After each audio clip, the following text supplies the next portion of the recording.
ప్రతికూల అభ్యసన బదలాయింపు. నేను యాక్చువల్‌గా అభ్యసన బదలాయింపు అనేటువంటి టాపిక్ గురించి మాట్లాడుతున్నాను.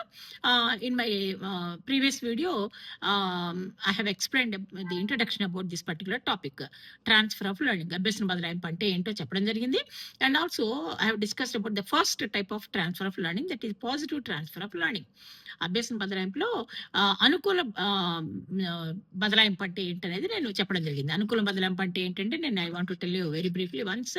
ఆహ్, ఇంతకుముందు నేర్చుకున్న విషయము, ఇప్పుడు నేర్చుకునే విషయానికి సహాయపడితే అది అనుకూల బదలాయింపు, అనుకూల అభ్యసన బదలాయింపు అని చెప్పేసి చెప్తాం. అయితే ఇప్పుడు నేను చెప్పాలనుకుంటుంది ఏంటంటే, ప్రతికూల అభ్యసన బదలాయింపు అంటే నెగెటివ్ ట్రాన్స్‌ఫర్ ఆఫ్ లెర్నింగ్.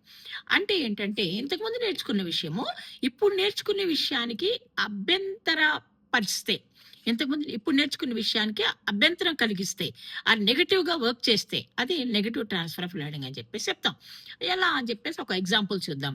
అది ఏంటి అంటే, ఇండియాలో డ్రైవింగ్ చేసేవాళ్ళు లెఫ్ట్ సైడ్ డ్రైవింగ్ చేస్తారు. మనకందరికీ తెలుసు ఆ సంగతి. అయితే అదే వ్యక్తి మరి అమెరికాలో డ్రైవ్ చేస్తున్నప్పుడు రైట్ సైడ్ డ్రైవింగ్ ఉంటదక్కడ.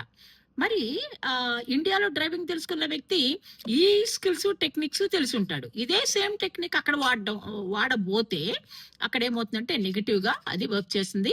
మిస్టేక్స్ కూడా జరగడానికి వీలుంటుంది. It leads to several problems. ఎందుకంటే ఆల్రెడీ అలవాటు పడున్నాడు కాబట్టి ఇండియాలో డ్రైవ్ చేయడం. This is the best example for negative transfer of learning. And in the same way, I want to give one language example. మామూలుగా మన తెలుగులో ఏం చెప్తామంటే, పిల్లవాడు స్కూల్‌కి వెళ్తున్నాడు అని చెప్పేసి చెప్తాం. అయితే ఇంగ్లీష్‌లో చెప్పేటప్పుడు ఎలా చెప్తారంటే, హీ గో టు స్కూల్ అని చెప్పడానికి అవకాశం ఉంది. ఎందుకు తెలుగులో అలాగే చెప్తాం కాబట్టి. కానీ actually that is wrong. Grammatically that is wrong. English grammar ప్రకారం అది రాంగ్ అనమాట. అయితే హీ గోస్ టు స్కూల్ అని చెప్పేసి చెప్తాం కదా, that is the correct grammar. కాబట్టి అలాగ చెప్పాలి. అలాగ చెప్పకుండా ఉండడానికి ఏది ప్రభావం చూపిస్తుందంటే, తెలుగు లాంగ్వేజ్ ఇంగ్లీష్ గ్రామర్ మీద ప్రతికూలంగా దాని ప్రభావాన్ని చూపించడం అనమాట.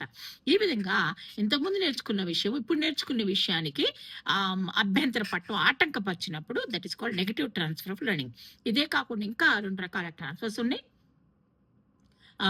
అవి వాటి గురించి వాటి పేర్లు మటుకు చెప్తాను నేను. Zero transfer of learning, then bilateral transfer of learning. ఈ 2 ఏంటనేది నేను నెక్స్ట్ వీడియోలో చెప్పాలనుకుంటున్నాను. Thank you so much for watching my videos. Please like, share and subscribe my channel.